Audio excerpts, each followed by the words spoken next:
Do you think it would be a detriment to the economy if everyone got out of debt? If no one had debt, what would This is a happen? fun hypothetical. I truly think everything would get better. I know there's fear because we have a debt-based economy and some things would crash.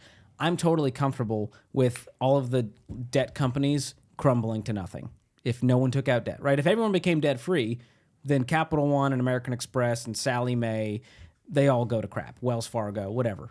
All the lending arms. Now, people will still have banks, but they're not going to make as much money, so it'll just be less profitable. They can't sponsor Taylor Swift tours anymore. We'll be okay. But I do think people would spend out of their values more. We might spend less as a society, but we'd spend on things that we actually care about, and the economy would still be great. We'd be supporting more local businesses.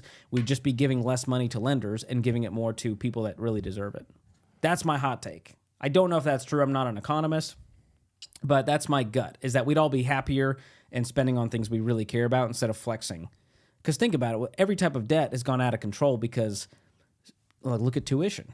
The colleges were like, we can just raise tuition and people will just keep taking out more debt. Cars, we can just raise the price of cars and people will take out more car loans. And so this applies in every area of debt, and it's part of the reason we're at record levels of every single type of debt in America. $17 trillion in consumer debt alone. Yeah. And I think it's because we have access to it. Now, my worry would be the economy would slow down to such a huge extent that asset values would have to fall, stock prices would have to fall, and people might have to find an alternative means of investing long term because of that. But companies would still prosper. If we're spending money, we're It still would buying. completely- yeah. I have more money now to spend on that Apple product, so Apple's going to do great. I'm going to spend money on this Tesla. So you're still supporting the companies. You're cutting out the middleman of the lenders. And so the companies themselves that I'm invested in, most of them aren't attached to debt. Well, I guess in a way you would have $1 trillion less of spending throughout our economy because that's what the credit card debt is. Just consumer debt, $1 trillion. On top of that, I don't know how many trillions for mortgage debt.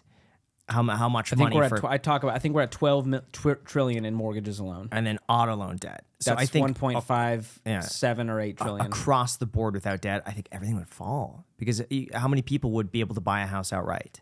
There would have to be payment plans in place. Sure, mortgages are the one, we don't yell at people for having a mortgage, but I think consumer debt is what's killing us. I don't think the everyday person is dying because of the mortgage. It's, I have all this debt plus this mortgage that I really couldn't afford, but I felt like I had to get in the housing market earlier rather than later because of pressures or whatever. And so I think it's just compounding the problem. But, owning a house is a great path to wealth. I just think if you do it right, it'll be more of a blessing than a burden.